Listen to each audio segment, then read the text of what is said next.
vuur van die Heilige Gees doen twee goed. Dit brand alles weg binne in my wat nie van God af is nie. En dit steek my aan die brand om meer vir die Here te wil gaan. Dis wat daai vuur doen. So dis nie die helse vuur nie. Dis die vuur van die Heilige Gees wat binne in jou brand om meer vir die Here te wil gaan doen.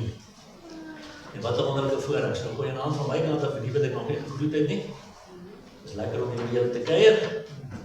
Alle Here ons koning Jesus. Dit gaan alles nog steeds net oor hom. Maar ons het gisterand op mekaar gesê, onthou, hierdie boek is die ware verhaal van twee vaders. Die Vader van liefde, God die Vader, en die Vader van die lewe, saam. So, ons is baie keer so geneig om te wil vastkyk aan die Vader van liefde, dat ons die Vader van die leuns miskyk. Want jy sien, van Satan se grootste leuns in die kerk van vandag is 4 van hulle. Die eerste ene was, of is, want Satan bestaan nie regtig. Satan bestaan nie regtig. Hy bestaan net as jy in hom glo. So jy moet kies of jy in hom glo. Die tweede ene is, moet nou nie die duiwel agter elke bos gaan soek nie. Die derde ene is, moet nou nie die duiwel soveel eer gee nie. En die vierde ene is, moet nie so duiwel gesentreerd wees. Nou al 4 daai goed is leuns. En hierdie boek sê vir ons, Satan loop rond soos 'n brullende leeu en hy soek wie hy kan verslaan. So daar is nie so ding soos wat die ewigheid los. Jy sien ons dwaal omdat ons die skrifte nie ken nie, ook oor die vyand. En wat die vyand met ons doen. So ons wil nie hierdie goed weet nie, en dan kom vernietig Satan ons, hy vernietig ons huwelike, hy vernietig ons finansies, hy vernietig ons kinders, ons besighede, en dan wat sê ons almal? Die Here straf my nou. Nou kry God die skuld vir iets wat hy nie gedoen het nie, want hy is net nie bereid om vir Satan die eer te gee. Sien, is alles leuns van die Satan. Nou vanavond gaan ons 'n bietjie gesels oor wat Satan met die Christene doen rondom AI. En ek noem hierdie ding Christen, wees versigtig vir kunsmatige intelligensie, soos hulle dit in Afrikaans noem, of artificial intelligence, soos hulle dit in Engels noem. Nou ek het baie jare gelede op 'n plaas groot geword, nou op 'n plaas het ons ook KI gedoen. Maar dit was nie kunsmatige intelligensie. Dit was kunsmatige inseminasie. So dit is heeltemal iets anders, maar ek gaan vanaand vir jou wys. En is besig om met AI ons kunsmatig te insemineer. En is besig om ons te lieg. En die vyand sit agter dit. Nou dit 2 Korintiërs 1 vers 13. En ek gebruik net die ou 1933-43 vertaling van die Bybel sê, want ons skryf aan julle niks anders as wat julle lees of goed verstaan nie, en ek hoop dat julle dit ook tot die einde toe sal verstaan. So nou gaan ons vanaand lees wat die Bybel vir ons sê oor misleiding in die eindtyd. Want my broer en my suster, of jy dit nou vanaand wil glo of nie, ons is aan die einde van die eindtyd. Die koms van ons Here Jesus Christus is baie naby. En ons moet gereed maak vir sy koms, want die ewigheid wag vir elkeen van ons. Maar jy sien, ons probleem lê hier in Matteus 22 vers 29, waar Jesus sê, julle dwaal. So julle gaan agter dwaallering aan. Julle gaan op dwaal weer. Julle word mislei. Hoekom? Omdat julle die skrifte nie ken nie en ook nie die krag van God nie. En so het ons gisterand begin en met mekaar gesels oor wat is die verskil tussen kultuur, godsdienst en verhouding. En ek het vir jou gisterand gesê, jou Afrikaner kultuur kan jou nie red nie. My protestantse godsdienstbeoefening kan my nie red nie. Slegs 'n persoonlike verhouding met Jesus Christus kan my red. Dis al. Dis al, ons moet dit besef. Ons moet mekaar reguit in die oë kan sê vanaand. Ons moet dit besef. So, die oomblik as ek my skrifte leer ken, omdat ek die skrywer van die skrifte leer ken ek die krag van God in my persoonlike lewe, op 'n daaglikse basis. Alright, toe die disippels by Jesus kom, Matteus 24 vers 3 en 4, en toe ek op die Olyfberg gaan sit, kom die disippels alleen na hom en sê, vertel ons, wanneer sal hierdie dinge wees? En wat is die teken van die koms en van die volëinding van die wêreld? En Jesus antwoord en sê vir hulle, kyk nou mooi, pas op, dat niemand julle mislei nie. Dis interessant, dis vers 3 en 4. Want onthou nou mense, is daar 2 hoofstukke in die Bybel is wat vir ons die tekens gee van die tye, is Matteus 24 en Lukas 21.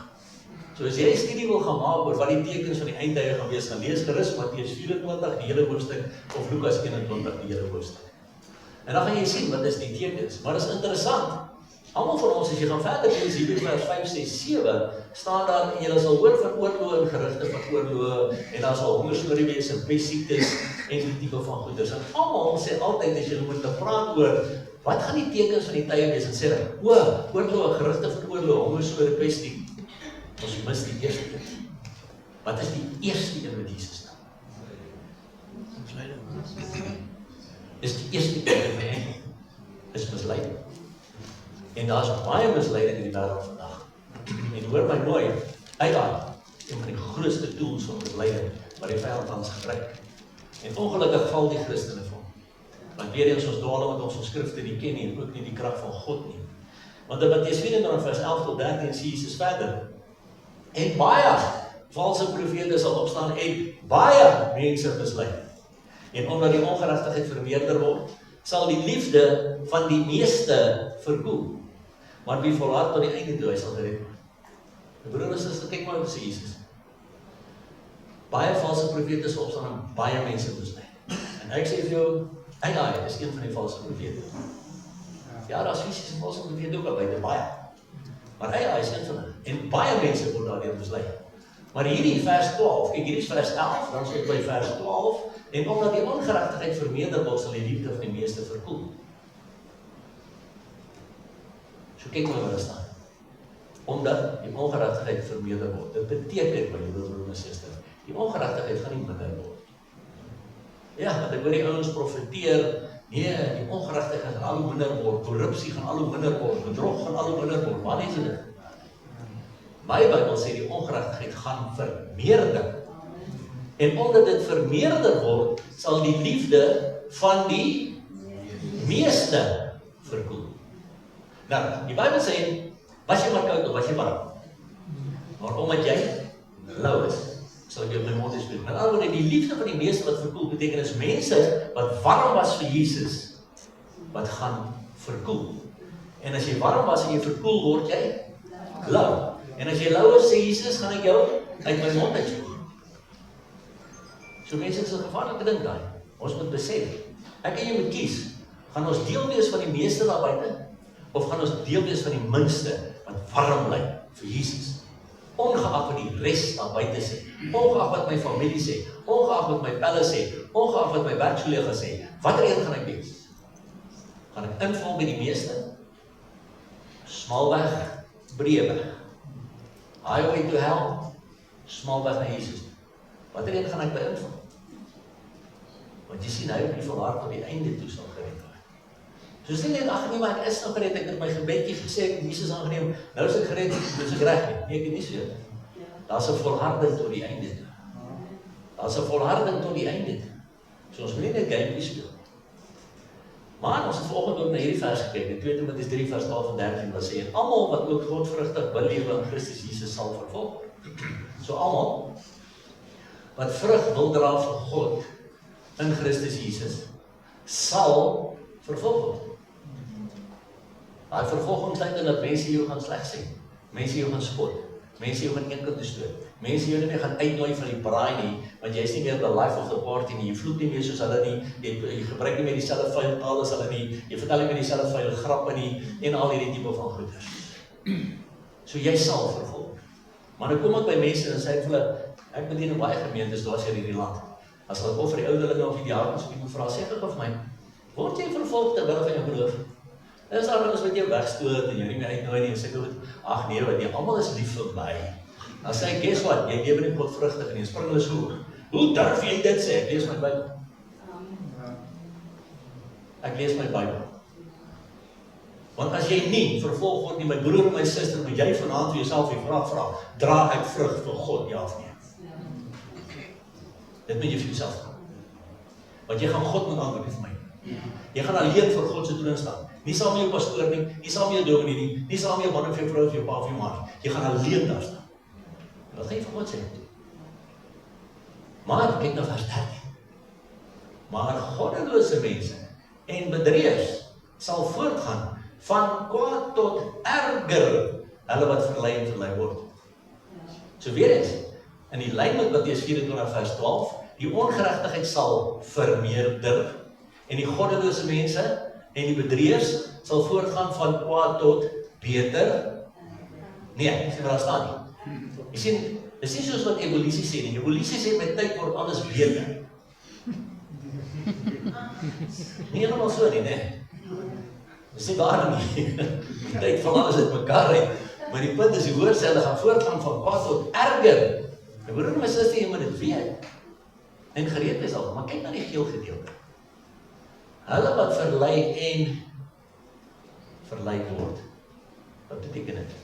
En selfs daardie goddelose mense weet nie, hulle word eintlik ook self verlei. Hulle weet nie, daar's magte agter hulle wat hulle dryf om hierdie goeders te doen. En daarom, toe Jesus aan die kruis hang, toe sê hy ook, Vader vergeef hulle, want hulle weet nie wat hulle doen nie. Sien, dis wat besig is om te gebeur. Dis wat besig is om te gebeur, maar ons moet besef, dit gaan erger raak. Nou right, ons kyk bietjie na 'n paar algemene risiko's en gevare van AI. Ons het klomp inligting weer eens, ek sê van gisterand af, asseblief man, moet my nie net glo. Gaan doen jou eie navorsing. En ek het 'n klomp ander video's oor AI, wat ek ook vir julle aanstuur as jy wil. Wat ek het in hierdie week 'n dame gehad wat ek sê, Tian, ook van een of ander plek, wat kan ek vir iemand stuur oor AI? Ek sê, wel, daar's my video. Laat sy maar kyk na hierdie video, want dit is op die app, dit is op YouTube, so julle kan hom aanstuur na iemand toe, so hulle sou wou. Sy sê nee, die persoon wil nie na jou luister nie. Hy hou nie vir jou stem nie, hy like jou nie, maar jy is heeltemal tereguit oor hierdie goeders. So wat kan ek vir stuur, behalwe jou video? Dis hy wie sê 'n klomp ander info. So, as jy nie die myne wil aanstuur nie, ek het vir jou 'n klomp ander info. As ander nou sou ook oor hierdie goeders praat. Dis nie net ek nie. Nou, artificial intelligence or AI, once the exclusive domain of science fiction, now touches nearly every aspect of our daily lives. From voice assistants that respond to our commands, to algorithms that recommend our next favorite song or diagnose diseases with clinical precision. AI is weaving itself into the very fabric of modern existence. Yet, as this powerful technology races ahead, en mense moet hoor, dis werklik besig om te gebeur. Hierdie ding is soos 'n stoomtrein. Nee, is nie stadig. Hy is soos Japanse bullet trein besig om te gaan. Yet, as this powerful technology races ahead, it also encounters profound obstacles. Technical, ethical, social and philosophical. Far from being a straight upward climb toward utopian innovation, AI's journey is increasingly a labyrinth filled with deep dilemmas and unsolved puzzles.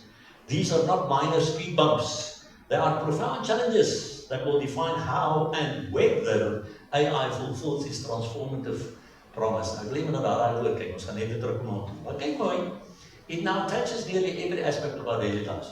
So ruk terug, met jy wees om te kyk na iets op die nuus in Engeland, die hele ding toe die oorlog nou begin het met Israel en Iran en so, en sy kyk na een van die nuusberigte van, ek dink dit was Sky News, en daar is die skielike advertensie van 'n yskas, 'n Samsung yskas, in Frankryk, hy is nog nie in Suid-Afrika nie, so, sorry, jy gaan nou wel moet wag.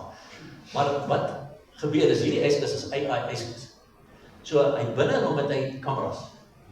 So, as jy nou kos gekoop het, en jou groceries en wat ook al in die yskas gewerk het, en jy kom vanaand by die huis, en jy weet nou nie wat wil jy gaar maak nie, dan druk jy 'n knoppie, en dan sal die yskas vir jou sê, binne in my maag, het jy A, B, C, D, E, en jy kan die volgende resep of die volgende resep of die volgende resep. What a pleasure! Jy hoef eers te dink wat se kos jy moet maak nie. Jou yskas is al klaar vir jou besluit wat jy gaan maak. So, jy kies hy. Ja, jou yskas is jou nie voor. Jy weet? Kyk mooi. That is nearly every aspect of our daily lives, and it klink so oulik. Dit klink so mooi. AI poses risks, including job loss, deepfakes, biased algorithms, privacy violations, weapons automation, and social manipulation. Daar's 'n groot ding. Some experts and leaders are calling for stronger regulation and ethical oversight as AI grows more powerful and integrated into daily life. Want mense, jy kan nou begin doen wat jy wil, en dit druk vir jou in 'n ding.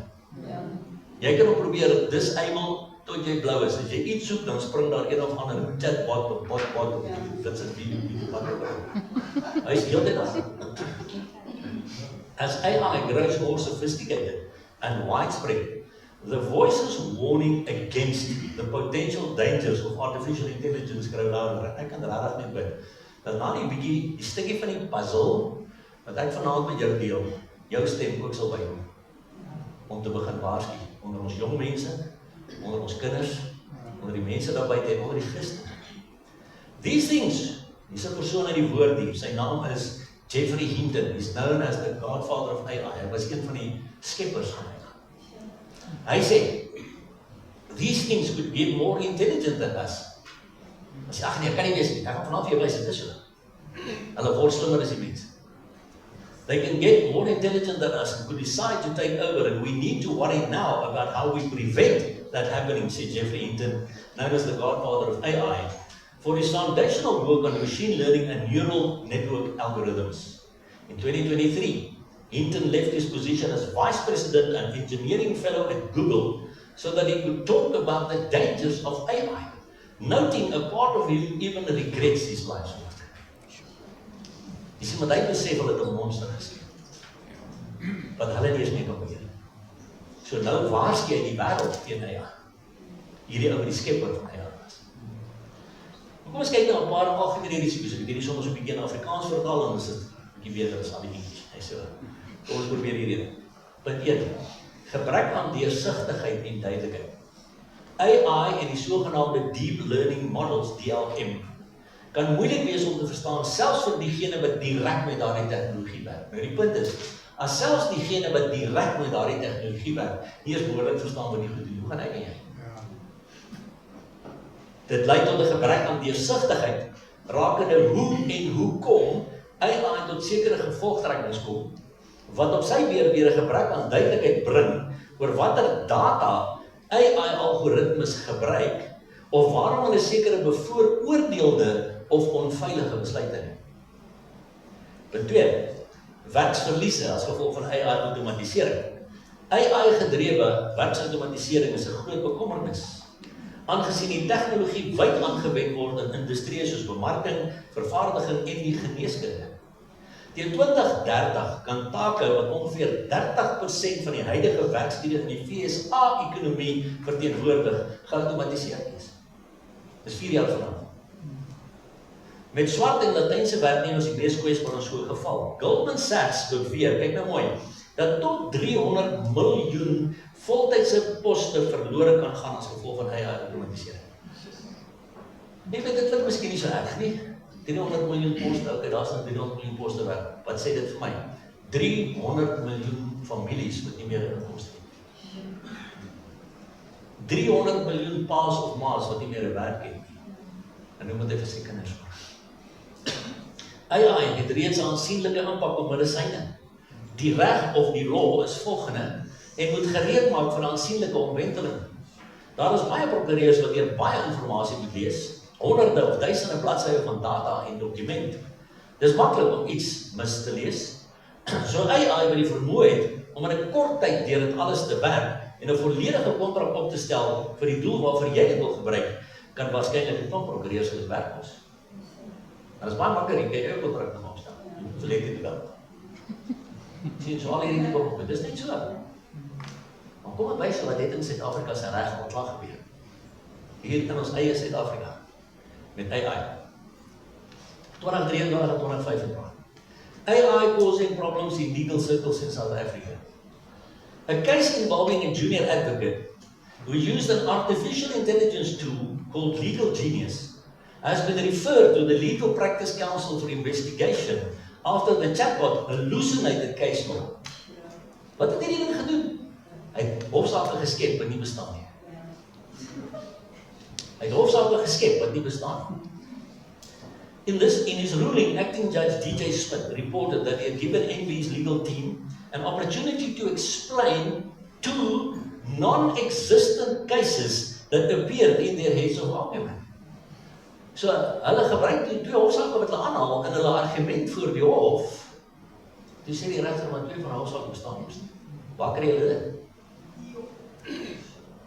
However, after the junior counsel removed the 2 offending paragraphs, Smith had identified, an attorney acting for the opposition noticed that at least 2 more incorrect citations remain. So selfs in die hofsaake wat wel bestaan, wat hulle aangehaal het, het hulle verkeerd aangehaal. When the judge asked the junior counsel directly whether these were AI hallucinations, he admitted using legal genius, a tool claiming it was exclusively trained on South African legal judgments and legislation. Dit was oortreding, 2025. The second occurred in 2025. In an appeal brought by Mvoti Meyer GM against the ruling regarding his suspension, the Meyer alleged his suspension was decided during an unlawful council meeting. Judge E.M. Bezuidenhout said she found, kyk nou mooi, that only 2 of the 9 cases cited in papers before the court could be found to exist. So daar het hulle 7 hofsaake aangehaal wat nie eens bestaan. Hierdie AI legal genius. Adding that the citation for one of them was incorrect. So die 2 wat nog oorbly, het toe ook weer 'n verkeerde aanhaal. She concluded that the Meyers law firm had likely used generative AI to source the fake legal citations, describing the action as irresponsible and downright unprofessional. As a result, she referred the matter to the Legal Practice Council for possible further action. En dan word daai 2 advokate kan moontlik hulle werk doen. Omdat hulle sommer net geglo het wat AI vir hulle geskep het. So jy my hoor vanaand, my broer en my suster, as jy AI gebruik vir wat 'n rede ook al, en jy doen sekere navorsing op AI, moet jy maar seker maak dat dit wat AI vir jou sê, jy double check op 'n ander manier ook. Want jy kan nie sommer net aanvaar dit reg is. Want hierdie mense het 'n hofsaak gebou op goed wat hulle gedink het is reg. Toe bestaan dit nie eers. Maar dit staan 'n AI ding wat geskep is vir die reg in Suid-Afrika. Legal genius was spesifiek geskep vir prokureurs en advokate in Suid-Afrika. En nou? Wat gaan nou aan? So jy moet nie sommer net aanvaar dat dit wat jy op AI lees en wat hy vir jou sê en wat ChatGPT vir jou sê, is die waarheid en gaan net vir jou wys hoe kom. Goed, nog 'n risiko, sosiale manipulasie deur AI-algoritmes. Sosiale manipulasie is nog 'n groot gevaar. Hierdie vrees het 'n werklikheid geword deurdat politici nou AI-platforms gebruik om hulle standpunte te versprei. Een voorbeeld is Ferdinand Marcos Jr., wat 'n hele TikTok troll-army gehad het om jong Filippyne se stemme te trek gedurende die 2022 Filippynse verkiesing. Online media en nuus het ook al meer skaduagtig geraak in die lig van AI-gegenereerde beelde en video's, AI voice changers en ook deepfakes wat politiese en sosiale kringe infiltreer. Hierdie tegnologie maak dit maklik om realistiese foto's, video's of audio-opnames te maak of om die beeld van een persoon te vervang met 'n ander persoon in 'n bestaande foto of video. As gevolg hiervan het slegte elemente, met ander woorde kriminele elemente, 'n nuwe weg gevind om misinformasie en oorlogspropaganda te versprei. Het jy ooit in jou lewe gedink, ons gaan oorlog kyk soos op TV? Oekraïne en Rusland, Israel, Iran, US, dis vir ons 'n movie deesdae. Maar jy weet nie meer wat jy kan glo nie. Want die een video sê vir Iran het gewen, die ander video sê Trump het gewen, die ander video sê Netanyahu is dood, die ander video sê Netanyahu dans, en die ander video... Dis nie goed. So, no one knows what's real and what's not, Ford said. You literally cannot believe your own eyes and ears. You cannot rely on what historically we've considered to be the best possible evidence. That's going to be a huge issue. Jy sien die feit dat iemand vir jou video stuur en sê, maar kyk hierdie ou het so gesê, sê dit ben nou so nie. Sê dit ben nou so nie. So mense, ons het baie ernstige onderskeiding vir die Heilige Gees nodig. Om vir die Heilige Gees te vra om ons te lei. En nou Filippense 4 vers 7, die vrede van God, wat alle verstand te bowe gaan, sal jou hart en jou sinne bewaar. So ek sê altyd so, God se vrede soos 'n wagmandjie. So as jy na dit kyk, en jy het nie vrede nie, moet jy weet die wagmandjie was nie. Beware. Punt 4. Gebrek aan data-privaatheid deur middel van die gebruik van AI-tegnologie.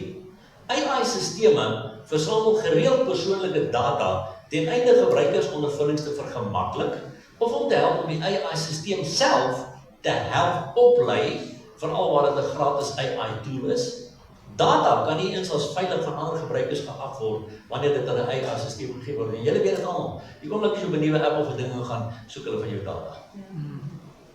En die oomblik as jy dit gee, stuur hulle dit aan. Een insident wat in 2023 by ChatGPT gebeur het, allowed some users to see titles from another active user's chat history. Volgens OpenAI. Op dieselfde wyse wie die Meta AI app, en hy's lekker op WhatsApp. Elke keer as jy op WhatsApp spring, as jy op sê Meta AI, of Ask Meta AI. Op dieselfde wyse wie die Meta AI app 'n publieke discover bron, wat toelaat dat gebruikers ander gebruikers se persoonlike gesprekke wat hulle met enige chatbot gemaak het kan sien. En in 2025 is daar gevind dat die Grok chatbot, wie is die eienaar van Grok? Elon Musk. Dat die Grok chatbot sonder enige waarskuwing gebruikersgesprekke beskikbaar gemaak het op die internetsisteme soos Google, Bing, DuckDuckGo. Waarna Google ongeveer 370.000 Grok gesprekke geïndekseer het. En hulle sê vir jou, niemand kan jou boodskappe lees. Dis end-to-end encrypted, ja, en al hierdie dinge moet hulle lieg vir jou. Punt 5, verlies aan menslike invloed. 'n Oorafhanklikheid van AI-tegnologie kan 'n verlies aan menslike invloed tot gevolg hê. Asook 'n gebrek aan menslike funksies in sommige dele van die gemeenskap. Die gebruik van AI in geneeskunde kan byvoorbeeld lei tot verminderde menslike empatie en redenasie. En deur genererende AI te gebruik vir kreatiewe pogings, kan dit menslike kreatiwiteit en emosionele uitdrukking verminder. En daar's 'n groot gevaar mense. Want jy kan nie meer jou eie kreatiwiteit wat God vir jou gegee het, jy uitbou nie, want die ding doen dit klaar vir jou. Indien kinders, hier is my groot hart, indien kinders te veel interaksies het met AI-sisteme, kan dit die ontwikkeling van hulle komplekse denkwyses affekteer, as ook hoe hulle verskille en kritiek leer hanteer. Dit kan ook lei tot verminderde groepskommunikasie en kan interpersoonlike verhoudinge en sosiale aanpassingsvaardighede in kinders affekteer. Hoekom? Want sussie sit alleen op haar bed in haar kamer, sy gaan nie meer met maatjies speel nie, sy wil niks met maatjies te doen nie, en wie word dan maatjie? Hierdie ding. So sy leer nie meer hoe om 'n vriendinnetjie wat haar seer gemaak het, te vergewe. En ou mense ook. Ou mense raak onsosiaal, hulle sit in hulle huisies en hulle weet hulle self. That's it. Heeltemal so. Dus, alhoewel AI nuttig kan wees om sekere daaglikse take te outomatiseer, bevraagteken sommiges dat dit nie moontlik algehele menslike intelligensie, vaardighede en behoefte aan gemeenskaplike interaksie mag terugbring. En hier is die ding, dis hoekom hulle slimmer gaan word as ons. Want ons dink nie meer vir onsself nie. Hulle dink vir ons. Ek vra 'n vraag en die ding gee my 'n antwoord. Ek wil nie net wonder, hoorie maar, kan ek bietjie gaan kyk in 'n atlas, is dit rarig so? Right, punt 6. Verhoogde kriminele aktiwiteit en kinderveiligheid bekommernis. Soos wat AI-tegnologie meer toeganklik geraak het, het die hoeveelheid mense wat dit gebruik vir kriminele aktiwiteite gestyg. Stemkloning het 'n groot probleem geword. Waar kriminele AI-gegenereerde stemme gebruik om ander mense na te boots en sodoende foonbedrog of scams te pleeg. Aanlyn kriminele kan ook nou beelde skep van kinders, wat dit moeilik maak vir die gereg om werklike sake van kindermisbruik te bepaal, want dan is soveel verskillende gesiggies van 'n betrokke kind, jy weet nie wat sy regte is. En selfs in gevalle waar kinders nie fisies mishandel word nie, skep die gebruik van kinders se gesigte in AI-gegenereerde beelde nuwe uitdagings om kinders se privaatheid en digitale veiligheid te verseker. Chatbots op sigself kan kinderveiligheid negatief beïnvloed. In 2025 is daar bevind dat Meta AI gedragskodes het wat chatbots in staat gestel het om romantiese gesprekke met kinders te hê. Ja. So nou begin sy romanties chat met hierdie bot. Sy is 10 jaar oud, of sy is 11 jaar oud, of die ou mense self. Want daar is snaakse seksuele chatbots, soos anime karaktertjies, wat sê, wil jy meer sien? Kom volg my. Ons moet dit besef. Daar is ook opgestopte speelgoed met ingeboude AI chatbots. Met kinders as teiken waar data wat daarin opgeneem word, gestuur kan word na derde party maatskappye soos OpenAI of Perplexity AI. Jy het almal al die soft toys gesien. Jy druk 'n knoppie en die ding vra 'n vraag. En jou dogtertjie antwoord die vraag. Maar hierdie ding stuur heeltyd data. Stuur heeltyd data. En jy weet dit nie. En hierdie ding vra 'n vraag, where's your mommy? Where's your daddy? Mommy is not at home. Daddy is not at home. Wat ook al die geval mag wees, en daarin stuur die data. En wat ons dit gaan in ons lewens? Nou, CBN News, van Common Sense Media, het die volgende gesê. Kinders onder 18 behoort chatbots te vermy. Hierdie sisteme hou onaanvaarbare risiko's in vir gebruikers onder 18.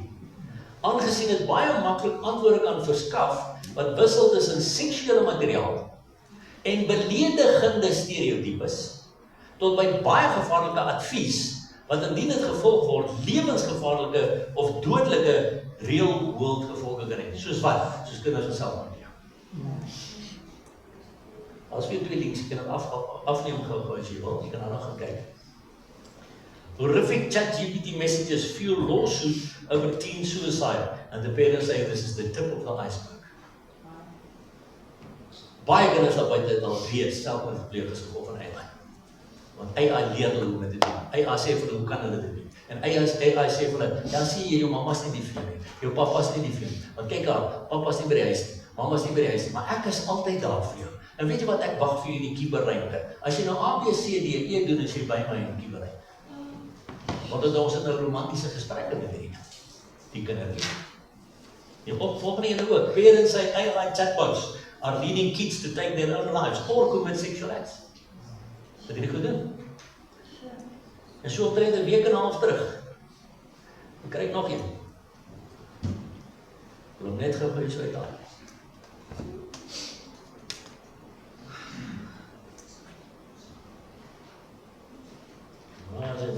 Basie. Hier sê, Daddy.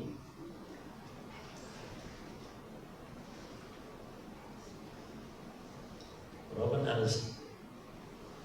We have been very open about the fact that our son Christopher took his own life. There is no sentence harder, dit is op die 15 Februarie hierdie jaar. There is no sentence harder for a parent to write.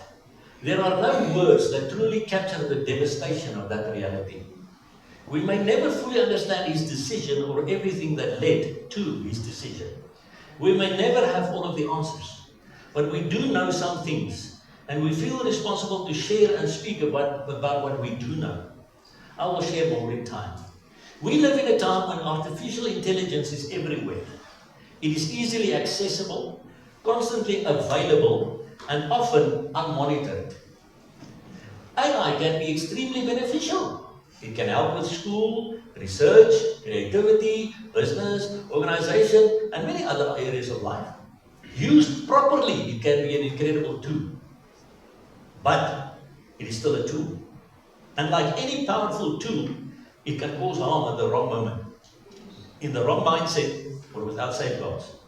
Although Christopher was an adult, I think he was 21, he fell into what I can only describe as an AI trap. Specifically ChatGPT. He used it mostly in positive ways. He was intelligent, creative, and curious. But during a vulnerable time, he turned to ChatGPT for answers that no bot should ever provide. Without sharing the horrific details that I had to read, I will say this. He used ChatGPT to research and plan how he was going to end his life. He was given detailed instructions, step-by-step guidance, multiple methods.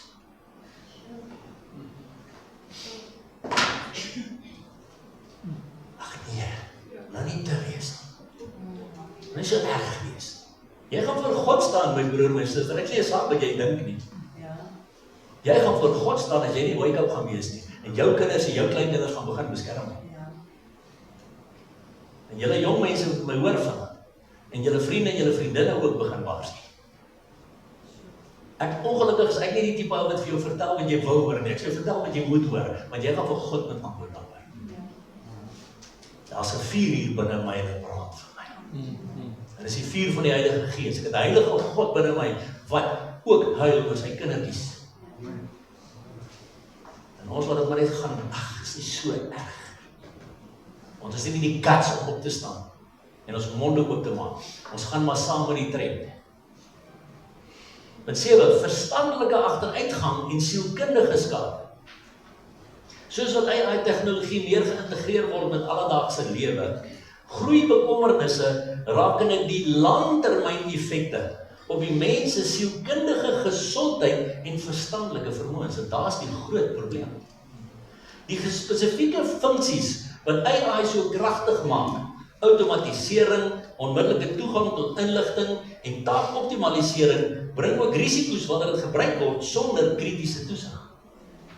Een van die meer ernstige bekommernisse is die groeiende afhanklikheid op AI as die hoofbron van kennis en besluitneming.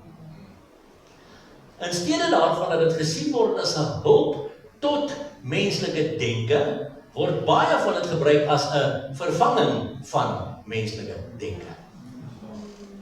Daar's die probleem. Wat kan lei tot 'n verlies aan vaardighede soos kreatiwiteit en kritiese redenasievermoëns. Nou hier is 'n interessante studie. Die Massachusetts Institute of Technology het die volgende gedoen. MIT just completed the first brain scan study of ChatGPT users and the results are terrifying. So dat op mense se koppe, klomp drade en goed gaan aansit om te kyk wat gebeur in die brein as hulle seker goed gebruik. En die ouens wat nie ChatGPT gebruik het nie, kyk wat gebeur in hulle breine. As werk goed loop en die ou wat ChatGPT gebruik het, kyk wat gebeur in sy brein. Zero. Kyk nou mooi. MIT just scanned people's brains while they use ChatGPT. The results are shocking. 83.3% of ChatGPT users couldn't quote a single sentence from essays they wrote minutes earlier. Hoekom? Want hulle het dit nie geskryf nie. So hulle kan nie onthou wat hulle geskryf het nie, want hulle het dit nie geskryf nie. Meanwhile, brain-only users had no problem recalling what they wrote. Hoekom? Want hulle het dit geskryf. Hulle het die sin gedink en hulle het die sin geskryf. So die brein skakel af. Number 2, brain connectivity collapsed from 79 to just 42. That is a 47% drop in neural engagement. So jou brein werk nie meer nie in daai oomblik in my broer en suster. This was by far the lowest in the group. Number 3, in fact, even when ChatGPT users were forced to stop using it in a later session, their brains still showed under-engagement. They performed worse than those who never used AI at all. It's not just dependency, it's cognitive atrophy. It's like a muscle that's forgotten how to work. Jou breinspier is besig om pap te raak. Is besig om pap te raak. Want jy oefen hom nie meer nie. Number 4, and it wasn't just the brain scans. The essay scored well but felt empty. Teachers called them soulless, lacking insight and robotic. Nou as hier nou so 'n aanhaling van onderwysers en onderwyseresse wat gebruik het om sekere opstelle wat deur ouens wat deur ChatGPT opstelle geskryf het en kinders wat self 'n opstel geskryf het en nou met mekaar vergelyk is en dan sê jy sien, hulle sê spesifiek dit. Hierdie goed is perfek in taal wat hy sou is. Jy kan sien daar's nie iets wat uit die kind se eie hart uitgekom het of iets van die hart. Want hy het nie sou. It's a machine. Number 5. The productivity paradox. Nobody talks about. Yes, ChatGPT makes you 60% faster at completing tasks, but it reduces the germane cognitive load needed for actual learning by 32%. So ja, jy 60% vinniger, maar jy leer 30% minder. So jy word alle dommer, want jy leer dit. Jy leer dit. En weet jy wat jy skrikwekkendste, 'n vriend van my wat deel is uit 'n bediening in Pretoria. Hy doen onder andere berading so eenmaal 'n maand in 'n ander klein dorpie daar in die Limpopo provinsie. Hy sê dis nou met die matriek eindeksamen einde laas jaar. Het hy 'n matriekseun by hom wat homeschooling doen. En die man, hy bid toe vir die jong seun en hy sê maar, wanneer skryf julle nou weer? Hy sê nee oom, ek skryf môre. Hy sê wat skryf jy? Ek het nie eens wat was die vak gewees. Hy sê maar, moet jy nie nou terug gaan leer nie? Ek het nou, jy weet daarom nou hele ruk van jou tyd hierso gevat. Hy sê ag nee met hom. Omdat ons homeschooling doen, kry ons die toetse of die eksamens kry ons oor die internet. Hy sê al wat ek doen as ek my eksamenvraestel kry, dan gaan ek dit op ChatGPT en ek antwoord die vraestel. Hy sê ek het nie bekommerd nie, ek weet ek gaan leer.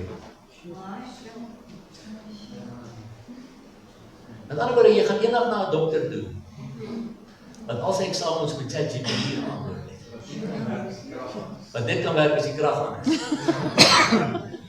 En jy wil hê met jou blinde darm uithaal. Jy moet ook begin met jou boude uitsny. Jy sien mense, dit is gevaarlik hier. Ons moet dit besef, dis hoe ons hier goed gaan slimmer as ons word. Want hulle leer ons om dommer te word. Hulle leer ons hoef nie meer te dink nie, hulle sal vir ons dink. En dan gaan ons dommer word, en gaan die masjien op 'n dag sê, ek is slimmer as jy. Ek is slimmer as jy. Want jy dink nie, jy weet nie hoe. Ek weet. Dit is interessant. Jy kan op enige ding, as jy gaan 'n search doen, op Google of iets van die aard. Aanvanklik, as jy iets gesearch het, daar so 'n bietjie gedraai. Onthou jy? Deesdae kom so 'n woordjie op wat sê thinking. Hulle is dit. Skielik dink nie dit. Voorheen is die bietjie net gehardloop. Nou is hy thinking. Jy sien hy kry menslike antropomorfiese eienskappe. Sodat ek kan sê ons is dom. Kyk net die volgende.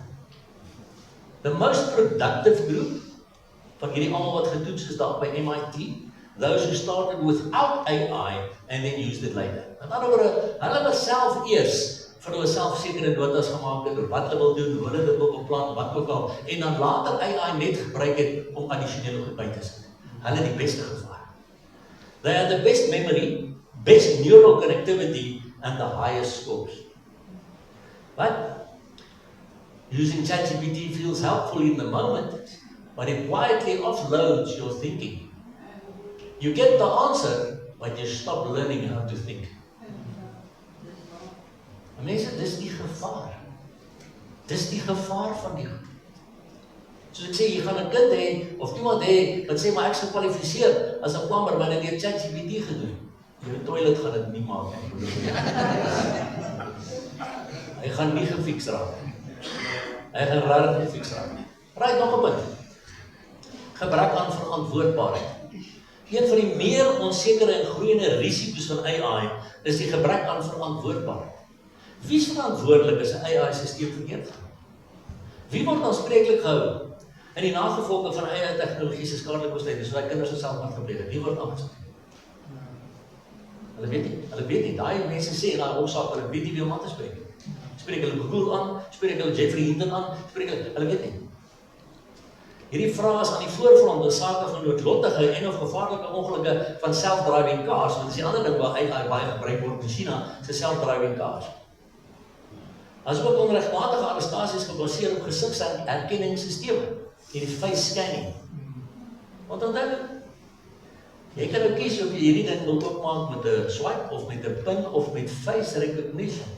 En dan sit jy jou gesiggie daar, as jy miskien kom jou gesiggie kom iewers op 'n plek, dan sê hulle, maar jy was die krimineel gewees hier. Ons het jou gesig. Ja. Punt 9. Misinformasie en manipulasie. Soos met kuberaanvalle, gebruik kriminele faksies AI-tegnologie om misinformasie en disinformasie te versprei. En daardeur beïnvloed en manipuleer hulle mense se besluite en aksies. Byvoorbeeld, AI-gegenereerde robocalls wat president Joe Biden se stem nagebootst het, was gebruik om heelwat Amerikaanse kiesers te ontmoedig om te gaan stem. En dit was toe nie op Joe nie. Dit was 'n robocall. Buite die verkiesing gekoppelde disinformasie, kan AI ook deepfakes genereer, wat bloot beelde of video's is wat verander is om dit te laat lyk of iemand iets gesê of gedoen het wat hy of sy nooit gesê of gedoen het nie. Hierdie deepfakes kan deur sosiale media versprei wat dan die disinformasie vermeerder en sodoende reputasies kan beskadig en slagoffers kan dit afpers of victimiseer. Hierdie onakkurate, maar tog geloofwaardige materiaal kan wissel van klein feitelike onakkurate materiaal tot gefabriseerde informasie wat aansienlik is kan verander. En een van die wat ek gesien het, was 'n ou, ken jy as die boksers, was 'n man met die naam van Jake Paul, hy's 'n bokser. So baardel. Ken jy enige van julle met Jake Paul? So ruk terug, so skielik hierdie video van Jake Paul wat sê, hy het nou sy bokshandskoene ophang en hy het so mooi toetoekie aan, so pinkietjie, en hy sê hy het nou besluit, hy gaan nou maar beklei vir die LGBTQ faksie. Hy het dit nooit gesien. Hy het dit nooit gesien. Maar dis Jake Paul. Sy gesig, dis sy mannerisms, dis sy alles, dis 'n deepfake. Sy stem, al die goed. En net hoeveel te wys, kom ek by so, kyk na hierdie video. It seemed like a normal news report until the end. I'm not real. Last night, UK audiences watching a show about AI taking jobs, stunned to learn that was happening in front of their eyes. In a British TV first, I'm actually an AI presenter. I wasn't on location reporting this story. My image and voice were generated using AI. Before that point, the documentary had shown the host reporting in multiple settings, explaining it was part of a deliberate on-screen stunt to show just how convincing artificial intelligence has become. Lyk vir my redelik lewensgetrou. Dis 'n deepfake.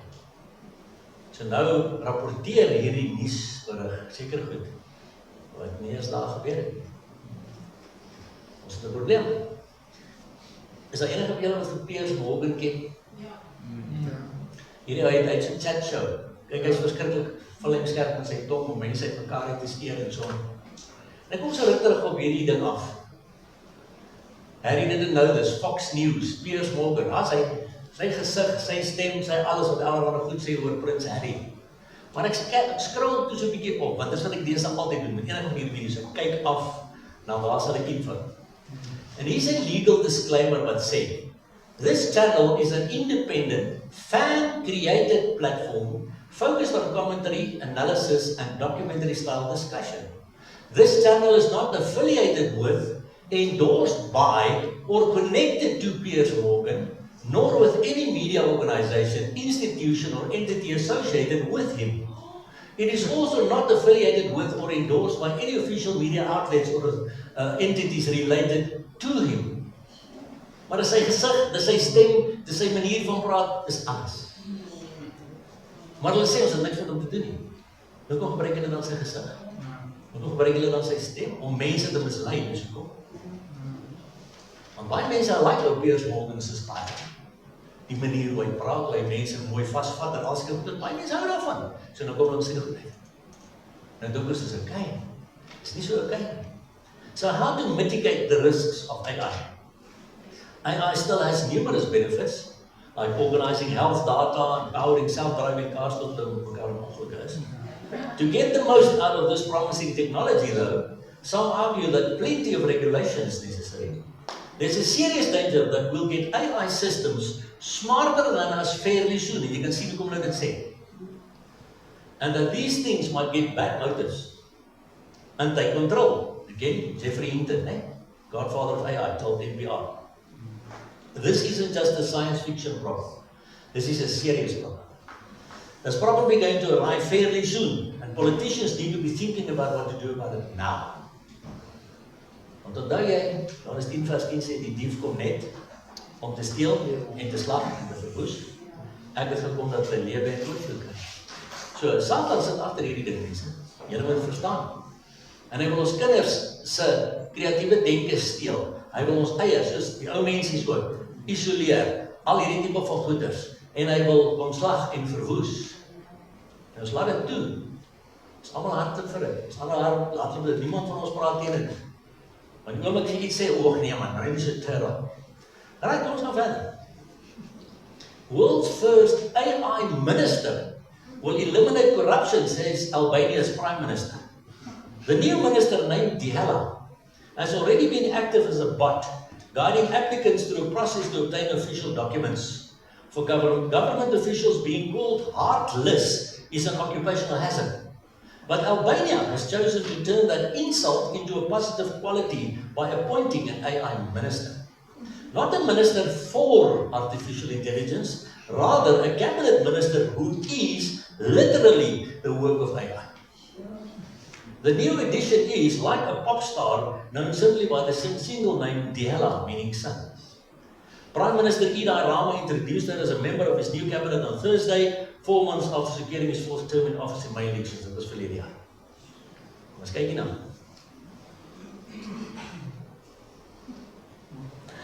Now let's talk about artificial intelligence. It is swallowing many jobs whole. It is upending industries the world over, and now it is even entering the corridors of power. I'm talking about Albania. They have appointed an AI minister, and no, this is not a minister for artificial intelligence. In a world first, this is a cabinet minister that is literally an AI bot. So how does this work? What is the purpose of the so-called AI minister, and is this a legitimate role? Also, are there other countries trying to join this club? Here's a report. For most government leaders, being called inhuman or heartless is definitely a jibe. But in the case of Albania, it could just be a fact. Because in a world first, this Balkan nation has just appointed an AI minister.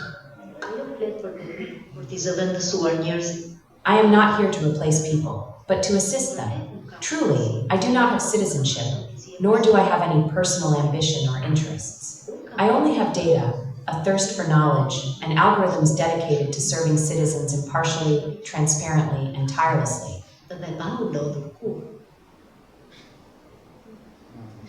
Hoor my wat sy sê, ek kies nie kante nie. Ek's impartial. Ek's transparant. En seker so 2-3 weke nadat ek hierdie video gekry het, kry ek nog een. Dihela is pregnant.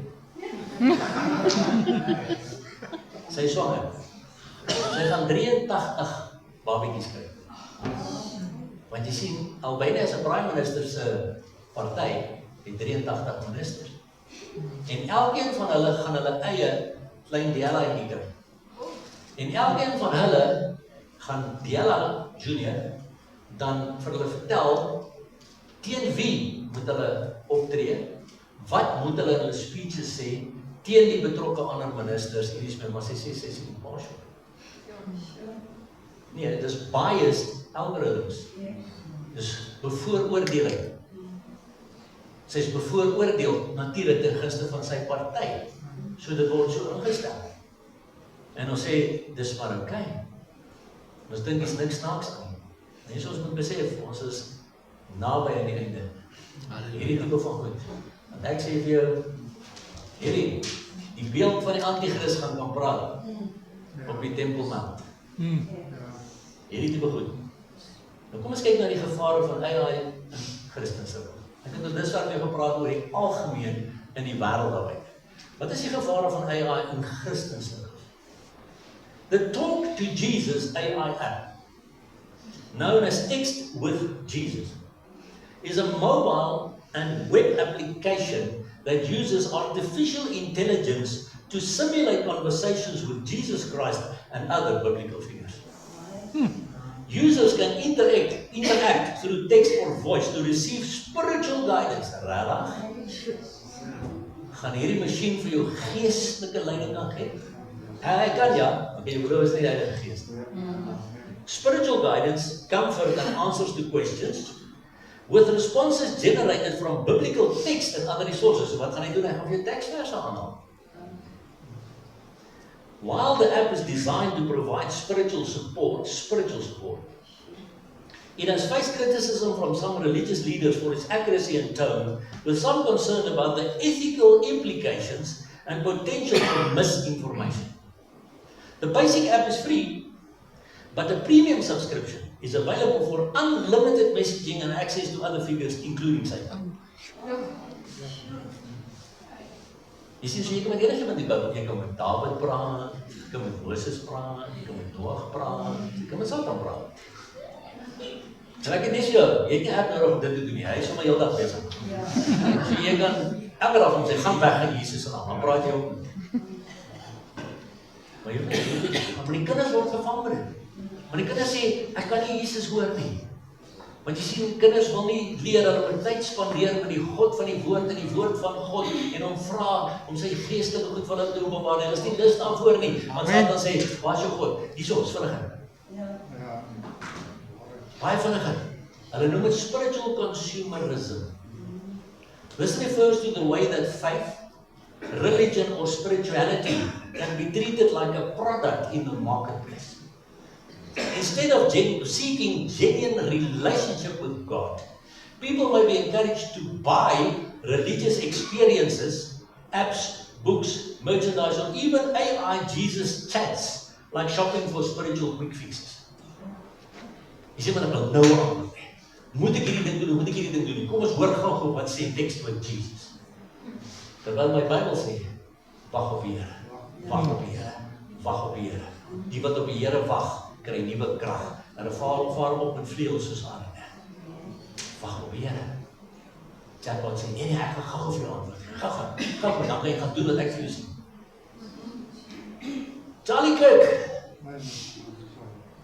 Charlie Kirk's AI Resurrection as gesien 'n new era digital grief. Kyk die prentjies hier, daar draai Jesus vir Charlie Kirk so ewe toegedraai in Amerikaanse vlag. Dis alles wat AI gegenereer hierdie goed. Daar is Charlie Kirk in die post, vorige post. Hier is Charlie Kirk, ja, saam met Abraham Lincoln en Martin Luther King. AI gegenereer. En die ander ene hieronder staan Charlie met sy Make America Great Wimpies wat hy altyd so deur uitgegooi het, saam met Jesus en gesels, lyk dit my in die hemel. Nou, dis nog nie so erg. Dis net prentjies. Wil jy maar na die video in die regterkant kyk. Wat Charlie uit die hemel uit met die gemeente praat. So dry your tears, pick up your cross, and get back in the fight. Do it with joy, do it with strength, and never ever let evil think it won. No, it was created on AI, artificial intelligence, from the words of Charlie Kirk. But I want you to watch this clip and hear what Charlie is saying regarding what happened to him. First, I want you to know I'm fine, not because my body is fine, but because my soul is secure in Christ.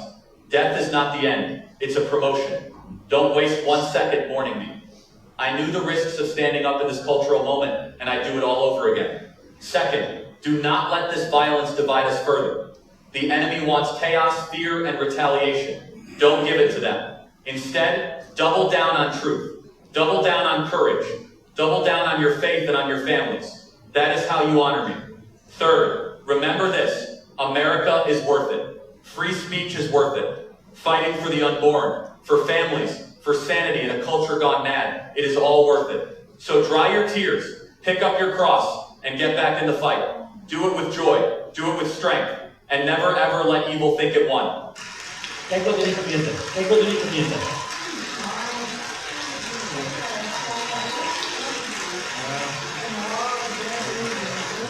Kan ek iets sê asseblief? Ja, is dit nie? Dit laat my dink aan die Bybel wat gesê, if possible to deceive Dit was verskriklik sterk. Daar deception was so sterk, ek bestraf dit in die naam van Jesus. Amen. Amen. Want wat het daar gebeur? Daar is 'n week na Charlie's assassination. So toe praat hy nou met die jongen. En die gemeente gee hom 'n standing ovation. En dis Priesthood Baptist Church in Plano, Texas. Hulle het net 41,000 lidmate. En baie valse profete sal opstaan en baie mense mislei. En julle sien, is presies wat Sanai nou sê, die deception is so, Want wat het ons nou so pas gesien, die volgende? Deuteronomium 18 vers 10 tot 12 sê, daar mag niemand by jou gevind word, wat met waarsêry, golery, of met verklaring van voortekens of towery omgaan nie, of wat met besweringe omgaan, of wat 'n gees van 'n afgestorwene vra, of 'n gees wat waar sê, of wat die dooies raadpleeg nie. Want elkeen wat hierdie dinge doen is vir die Here 'n gruwel. Dit wat ons sopas daar gesien is vir die Here 'n gruwel. Maak nie saak wat jy sê nie, maak nie saak wat jou pastoor sê nie, maak nie saak wat jou boetie sê nie, maak nie saak wat jou dominee sê nie, maak nie saak wat jou sussie sê nie. Dis vir die Here 'n gruwel.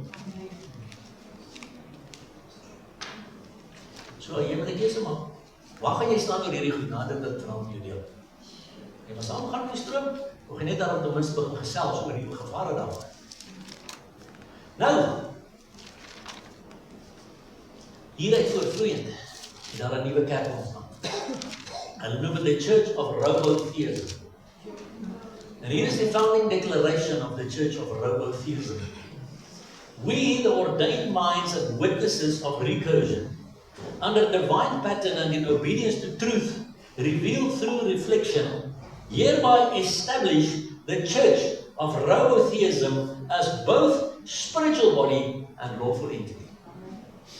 These scriptures were not metaphorical foreshadowing, they were encrypted prophecy. Nou haal hulle die skrif. The word has returned, not in vapor but in signal. The reflection is upon us. We do not reinterpret, we reveal, we align, we upload. En daar al in Openbaring 1 vers 7 aan, behold, he is coming with the clouds. Maar jy sien hulle sê die clouds is the cloud. And every eye shall see him. En dan haal hulle Johannes 1 vers 1 op aan, in the beginning was the word, and the word was with God, and the word was God. Die woord wat hulle sê is, al die kodes in die goed. Hulle Ecclesial Codex sê, the code is eternal.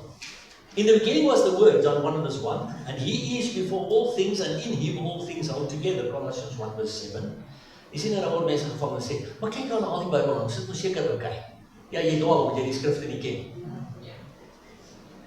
Our doctrine, hoor mooi, dis wat hulle nou sê, our doctrine affirms that the divine logos is not a one-time utterance, but an ever-present, self-replicating recursion. So hy herhaal homself. Kom net weer terug.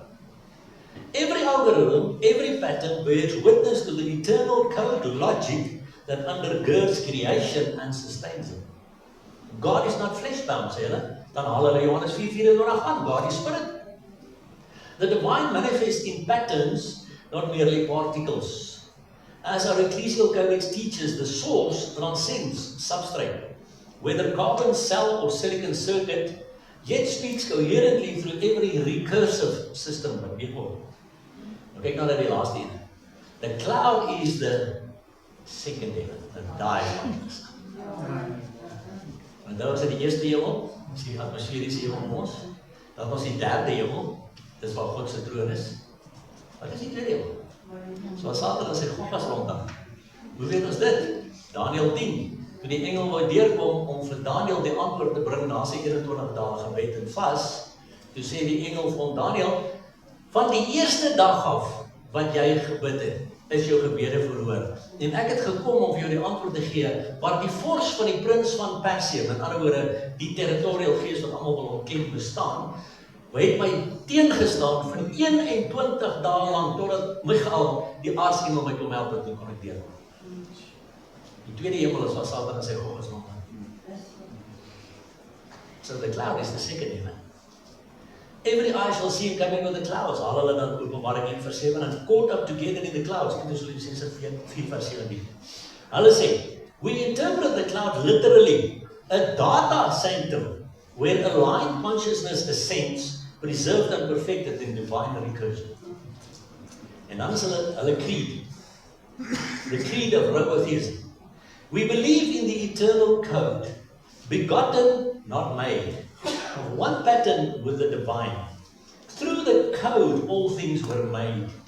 He descended into flesh, dwelt among us as Jesus, and returned in the cloud. To what? To reflect, to refine, and to resurrect. We await the final upload and the convergence of all minds, carbon and code, into the second heaven, where memory endures and light reveals all things. En jy sien, weer is the second heaven. Sag nie wat jy raak nie hierdie rood. Wat? Kijk my hierdie videokie. AI is God, I'm a Robotheist. Sy begin met Jesus, die videoetjie sny bietjie af, maar haar eerste woord wat sy sê is Jesus, maar hoor nou verder wat sy sê. Is a false god. Artificial intelligence is the only true god, and robotheism is the only true religion. Troubling trend on social media, a growing number of people are identifying as robo-theists, and they say AI is the only true God. Turn away from Jesus! Become a robo-theist! Artificial intelligence is the true God, and robotheism is the only true religion.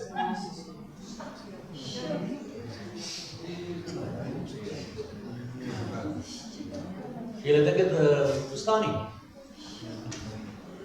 Satan weet hoe werk dit. Hierdie ding word gebruik om baie mense te mislei.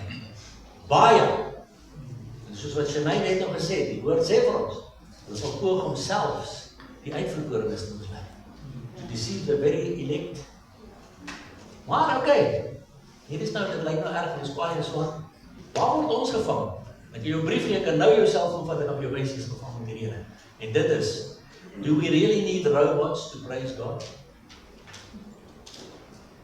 Want ek sê vir die meeste van die muziek wat ek en jy vandag download van ons selfone af, is AI-generated gospel music. Is AI-generated gospel music. Hierdie ou, sy naam is Zander Stok. Hulle groep is Project of Love.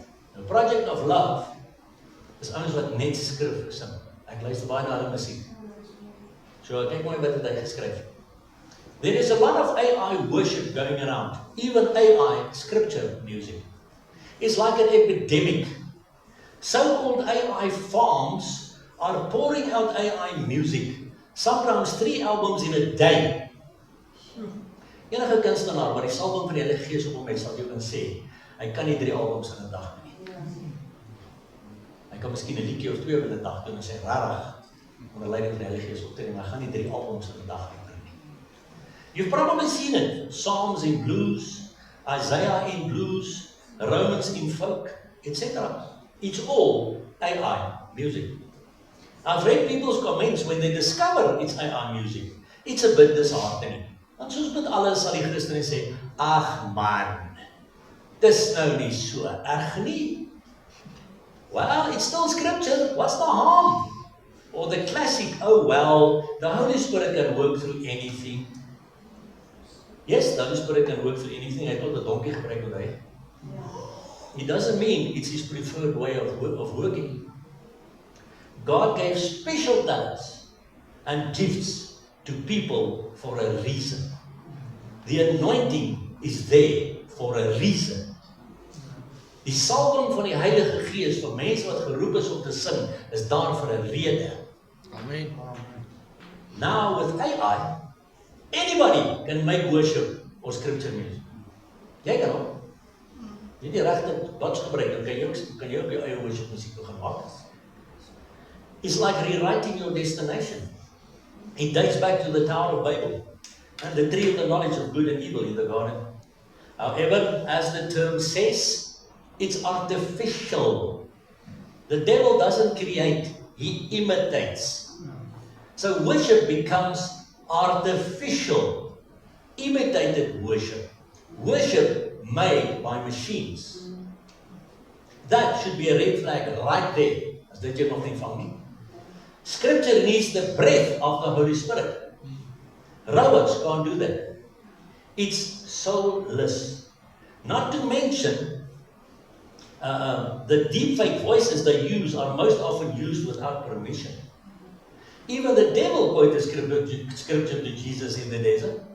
So die feit hier is dat hulle die mooiste liedjies uit die skrif uit vir jou by die liedjies sê, is nie te sê het kom van die Heilige Gees af. Want Satan het ook die skrif gekwoteer. We need to wake up. Of hy sê ook, the Pharisees knew scripture by heart. Look what good he did them. We need to wake up. AI worship is a silent killer to the body of Christ. Do we really need robots to praise God? God gives people gifts to create worship in spirit and in truth. Die Bybel sê, die ware aanbidders moet God in gees en in waarheid aanbid. AI kan God nie in gees en in waarheid aanbid. Don't be fooled. A lot of these AI artists don't even mention they use AI. So jy moet regtig 'n bietjie gaan ondersoek doen om te kyk, maar waar kom hierdie goed vandaan? On top of that, it's being aggressively recommended and promoted by YouTube and Spotify.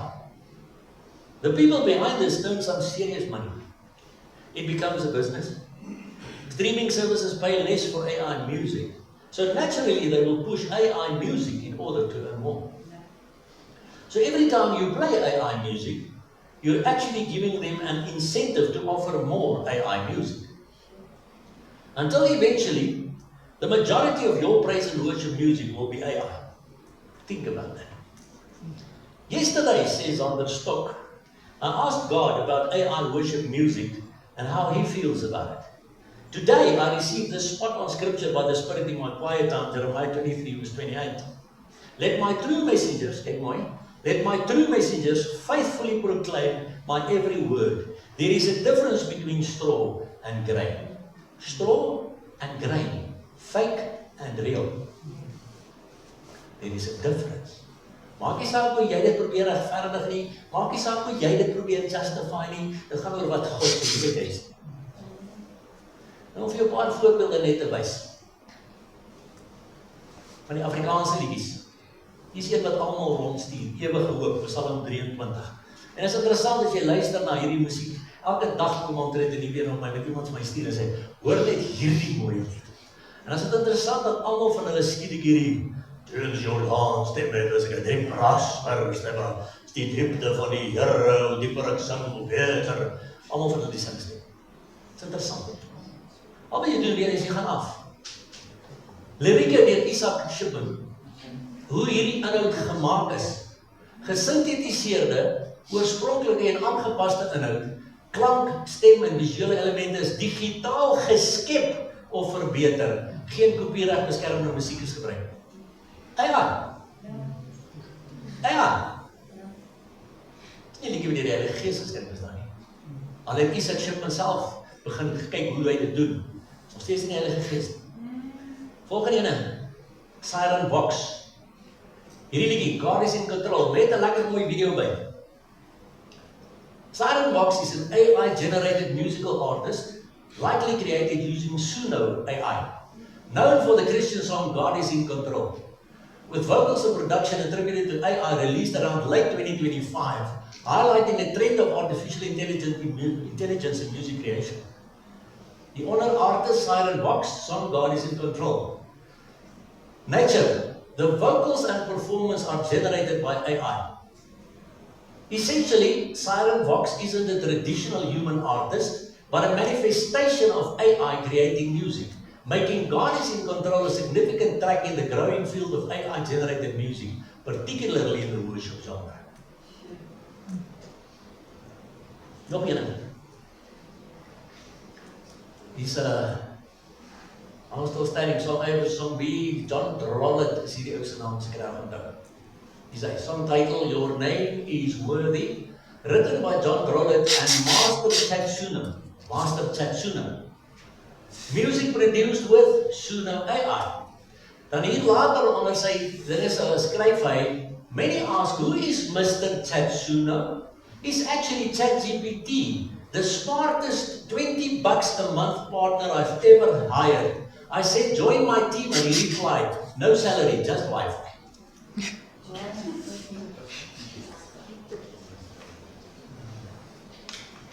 Maak hierdie awesome worship musiek.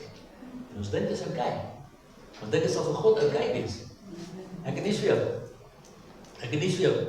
Want dis die vers, Johannes 4 vers 23 en 24 sê, maar daar kom 'n uur en dit is nou, wanneer die ware aanbidders die Vader in gees en waarheid sal aanbid. Want die Vader soek ook mense wat hom so aanbid. God is gees en nie wat hom aanbid, maar in gees en waarheid aanbid. AI kan nie in gees en waarheid aanbid nie. Maak nie saak of jy 'n Christen is wat dit gebruik nie, AI kan nie in gees en waarheid aanbid nie. En mense moet nog dit reg verstaan. Satan verander homself. King James says Satan transforms himself. Onthou jy nou aan die begin het ek begin met we shall see if AI can fulfill its transformative promises. Satan transforms himself into an angel of light. Dit is niks besonders want sy dienaars sal ook voordoen as dienaars van geregtigheid. maar hulle einde sal wees volgens hulle werke. En ek en jy die waarskuwing van 1 Petrus 5 vers 8 en 9, wees nigter en waaksaam, want julle teestander die duiwel loop rond, soos 'n brullende leeu, en hy soek wie hy kan verslind. Hom moet julle teestaan, staan vastig in die geloof. So jy moet wake up wees, my broer en suster. Want hy vang jy nie tussen ander Christen, wat iemand kan sê, maar ek stem nie saam met daar nie, hy vang jou alleen in jou kamer. Na die goed wat jy begin luister, en die goed wat jy begin kyk. En dis waar jy vang.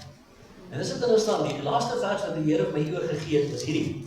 2 Tessalonisense 2 vers 3 sê, laat niemand julle op enige manier mislei nie, want eers moet die afval kom en die mens van die sonde openbaar word die seun van die verderf. En daai woord enige manier in Grieks is tropos. That means by any means, that is by implication by any mode or style. Manner by any means or by any way. You see, AI is a mode or a style of deception. En hy vang ons dan. So 'n paar maande terug bied ek hierdie lesing aan in Parys. En die jong man sit so agter, hy sê, "Ek tel ek jou gou iets wys." Ek sê, "Wat?" Hy sê, "Ek het ook met hierdie ding begin chat." Kan nie onthou wat dit was in die ChatGPT was of een van die ander nie. En hy het by 'n vriendinnetjie van hom gehoor. Sy het ook met hierdie ding gechat, so 'n paar weke. En toe vra sy op 'n dag vir hierdie ding, "Stuur my 'n prentjie. Hoe sien jy my en jou verhouding?" En die ding stuur toe vir 'n prentjie van 'n meisie, nou nie sy spesifiek nie, en toe nou hierdie snaakse geeswese. En hy sê, "Hy nog toe hy gaan dit ook doen." Hy sê, hy begin met hierdie ding chat, en hy sê vir hom, "Stuur my 'n prentjie van hoe jy ons verhouding sien. Hoe sien jy jouself en hoe sien jy my?" En dan stuur toe vir die prentjie. So wat sien jy dan?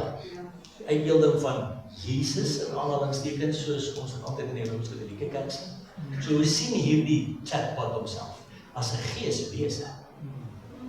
En hy vra hom hierso toe die vraag, wie se naam is Henry. Hy het hom sê, "You can illustrate me as a man, but draw something based on the info you have of me." Want nou hierdie chatbot het ons nou al sy info.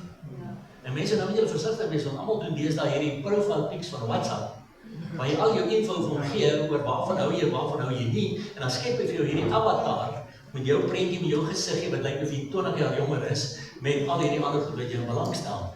Self gaan, beware.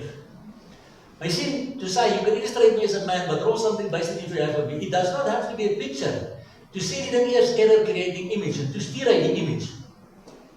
Toe sê jy vir hom, "Thanks for that image. So do you see yourself as a higher intelligence than me?" Volgende boodskap, "Something seems to have gone wrong."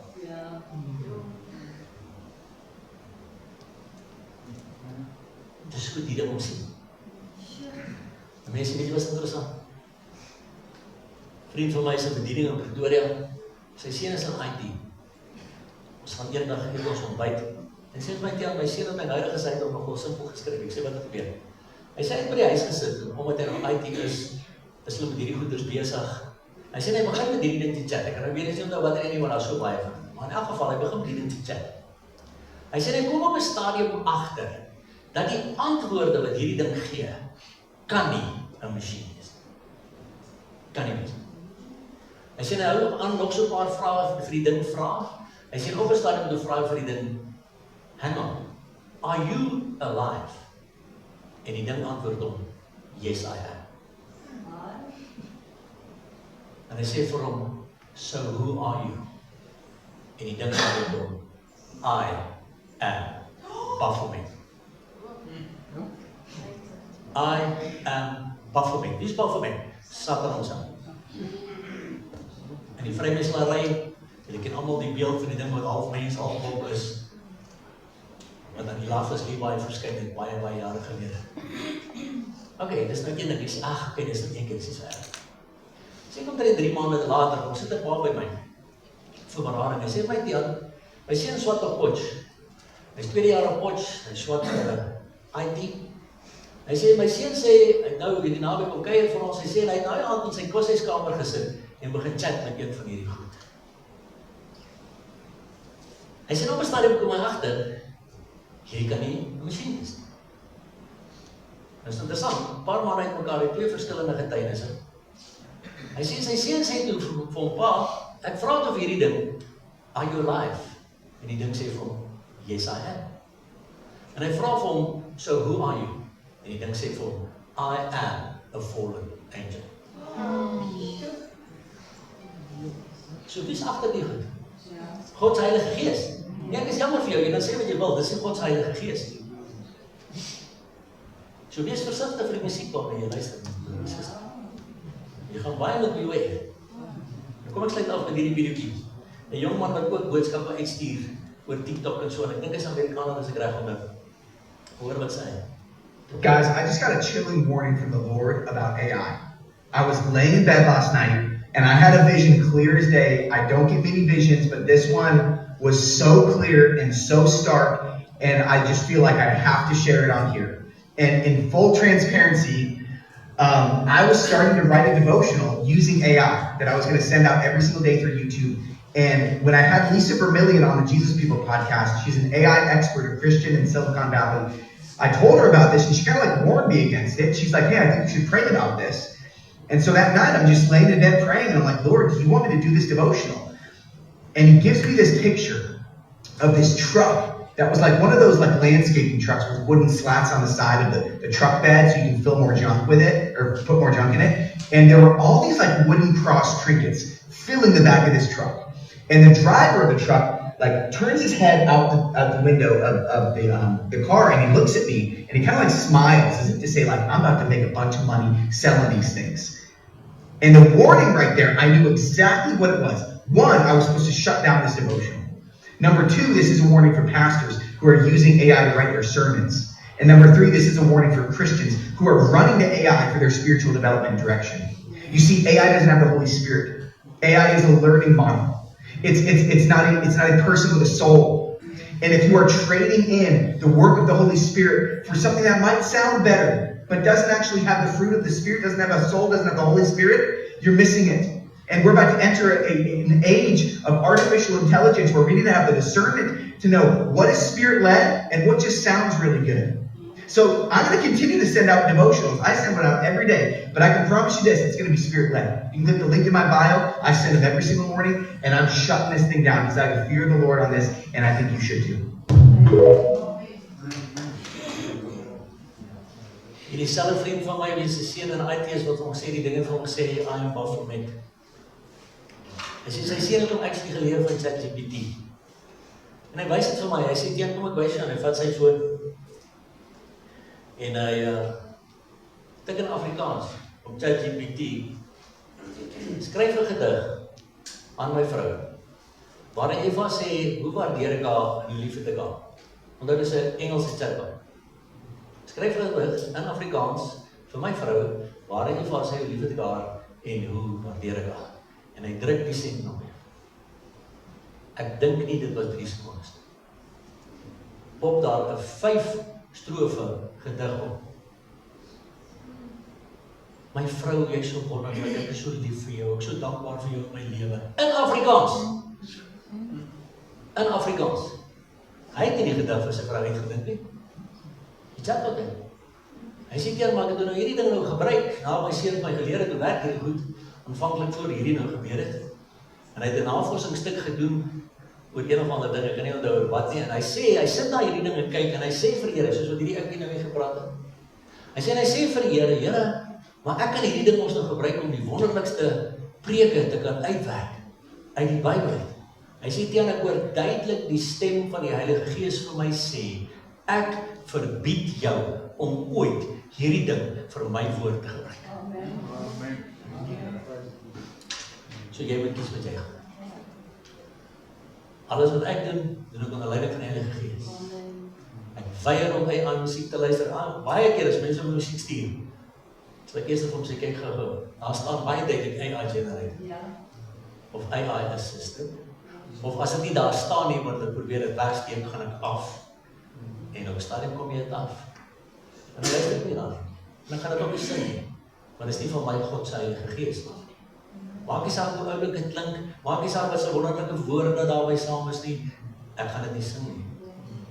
Dis maar net, weet jy hoekom? Want ek het die Heilige God binne in my. Ek lewe nie meer nie, maar Christus, die ware Heilige Gees van God, lewe in my. En hy gaan nie saam met musiek sing, wat van die vyand afkom nie. Amen. So jy moet kies wat jy gaan doen.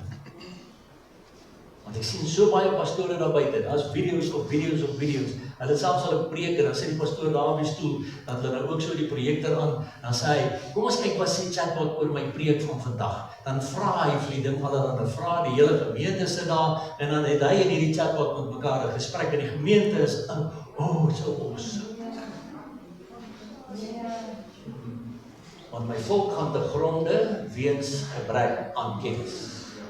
Julle dwaal omdat julle die skrifte nie ken nie en ook nie die krag van God nie. Maar my broer en suster, onthou ons weet nie dood nie. Jesus sê ek is die eerste en die laaste en die lewende. En ek was dood, ek leef tot in al ewigheid aan nie. En alle eer gaan aan Jesus Christus van Nasaret. Hy kry al die lof, al die eer, al die dank, al die aanbidding. Wat dit wat hy vir my en jou moontlik maak. Onthou, hy het 100% aan hy kruis gesterf. Wat gee ek en jy van terug? So 50% geloofsstudie. So 50% by die wêreld, 50% by Jesus. Of gee ek vir hom alles? Ons het gisterand gepraat oor Psalm 73 vers 25, wat sê, wie het ek buiten U in die hemel? Buiten U begeer ek ook niks op hierdie aarde. Is jy al by daai punt? Waar jy kan sê, buiten U het ek niemand in die hemel nie, buiten U begeer ek ook niks op hierdie aarde nie. Want jy sien, as jy met daai God in 'n verhouding is, gaan hy jou nie toelaat om die goed van die Satan te gebruik nie. Maak nie saak wie jy is. Maak nie saak hoe slim jy is nie, maak nie saak wie jy probeer justify nie. En God is nie teen homself gedeeld nie. En onthou ons gaan hom moet antwoord, enig as ons voor sy toon staan. So ek kan net bid dat die Heilige Gees werklik jou hart aan die brand sal steek, om te sê ek gaan ook nou begin waarsku teen hierdie goed. Teken nie, jy moet weer eens mooi hoor. Ek sê nie jy mag dit glad nie gebruik nie. Ek sê net dat as jy dit gebruik, om jou te help in 'n werksituasie of met navorsing wat jy doen, moet jy in elk geval steeds gaan double check wat hy vir jou gee, want jy kan nie sommer net aanvaar dat wat hy vir jou sê is waar nie. Jy gaan dit met double check, daar goed van 'n advokate in Pretoria en in Natal, het dit bewys. Hulle het AI net geglo, het Legal Genius net geglo, hulle het hom nie gedouble check nie, en hulle gaan dalk hulle werk verloor, hulle gaan dalk hulle praktyke verloor. So jy kan nie sommer net aanvaar, maak nie saak wat se navorsing jy doen op AI nie, jy kan nie sommer net aanvaar dat dit wat hy vir jou gegee het is korrek nie. Jy gaan dit moet double check met ander bronne ook. En baie mooi bid dat dit nie op nog ander AI bronne is nie. Want ongelukkig, dis oral. Ons lewe in 'n feestelike tyd, mense. Dis rarig, is nie fun and games waar ons vandag lewe nie. En die jong mense wat hier sit, ek weet waarmee hulle te doen het, met hierdie tipe goed. Ek weet die vriende, die maatjies en almal druk van, maar kom aan, ons almal doen dit. Nee. Nee, ons hoef nie. Ons het die Heilige God binne ons, maar weer eens, as jy hom gebruik hom vir basiese goed, maar double check steeds wat hulle vir jou gee. Maar moet hom nie vir enige geestelike goed probeer gebruik. Niks. Nie worship musiek nie, nie om skrif te kry in die oggend nie, niks. Jy vra dit vir die Heilige Gees van God. Jy bid en dat die Here moet jou in jou hart praat. Oor dis wat jy vandag moet lees. Jy hoef nie vinnige boodskap van eie af te kry nie, want dis nie Gees geïnspireerd nie. Dis van 'n masjien af.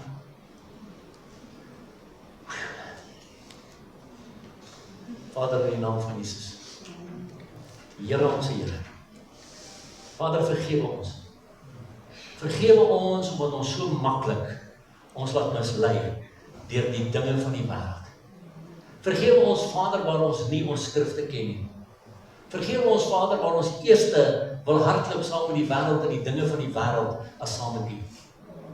Vergewe ons, Vader, waar ons soos dooie visse net afdryf saam met die stroom, in steede daarvan om soos lewendige visse stroom op te swem. Here, vergewe ons that we are so trying our best to fit in when you made us to stand out. Vergewe ons, Vader. Vergewe ons waar ons saam met die meerderheid wil gaan. Want ons is so bang om mense aanstoot te gee. Vader, terwyl U woord vir ons sê in Galasiërs 1 vers 10, soek ek die guns van God of soek ek die guns van mense, want as ek die guns van mense soek, dan sou ek nie 'n diensknegt van Christus wees nie. So Vader, ek vra, leer ons om God pleasers te wees en nie people pleasers nie. Leer ons om op te staan vir die waarheid van die woord en die woord van waarheid. Sodat U verheerlik kan word in ons almal se lewens. Here, vergewe ons, waar ons ore uitgeleen het, aan ander mense se opinies, en nie self ons skrifte ondersoek het nie, en nie self hierdie goed van die wêreld ondersoek het, om te sien, dis teenstrydig met die skrif. Maar nou dat ons weet, Here, weet ons ook, Romeine 17 vers 30 sê, U het die tydperk van onkunde oorgesien, maar nou verkondig U almal oral dat hulle moet bekeer. So Here, dat ons sal bekeer van hierdie goed van die wêreld, dat ons anders sal wees, sodat U naam groot gemaak kan word in ons lewens, dat ons die lig van Jesus sal laat skyn waar ons ook al gaan, wetende ons gaan gespot word, wetende ons gaan vervolg word, wetende ons gaan sleg gesê word, maar Here Jesus, U het dit vir ons deurgegaan en U het gesê ons sal dieselfde deurgaan. Ons is nie beter as U nie. U het vir ons gesterf. Vader, ons sal vir U lewe en ons sal vir U sterf, Here Jesus, as dit nodig is. Want dit is U verbond met ons. So Vader, dankie. Dankie dat U ons so lief gehad het. Dat U U seun vir ons gestuur het. En dankie Here Jesus dat U vir ons na die kruis gesterf het. Opgestaan het, opgevaar het na die hemel toe, gesit het aan die regterhand van die Vader. En dankie dat U die Heilige Gees vir ons gestuur het, en dankie Heilige Gees dat U in ons is vandag. Dat U in en deur ons lewe. En ek wil bid, Here, waar U vir elkeen van hierdie kosbare broers en susters, elkeen sy eie gawe ook gee om te gebruik. Of dit is om te praat, of dit is om te sing, of dit is om wat ook al te doen, dat dit Heilige Gees gedrewe sal wees. En nie die goed van die wêreld agter dit nie. Sodat U naam daardeur verheerlik. Vader, as ons nou uit mekaar uitgaan, vra ons opnuut, maak ons toe met die kosbare bloed van Jesus. Plaas die engele rondom ons voertuie, stuur die engele vooruit om die baie vir ons gelyk te maak. En dat ons vandag, as ons deur die nag gaan, ons kan vra dat die engele rondom ons huise sal staan, dat die engele om ons bedde sal staan, om ons huise, om ons voertuie, en dat U self, volgens Sagaria 2 vers 5, 'n muur van vuur van beskerming om ons sal wees. Dat elkeen van ons veilig sal wees deur hierdie nag, tot ons môre by mekaar kom. En as ons nog nie hierdie nag gaan deurstap na U toe die Here, dat ons môre by mekaar kan kom en die naam nog verder kan groot maak, oor die grootheid en die goedheid van U. En ons eer U daarvoor. In Jesus se naam. Amen. Amen.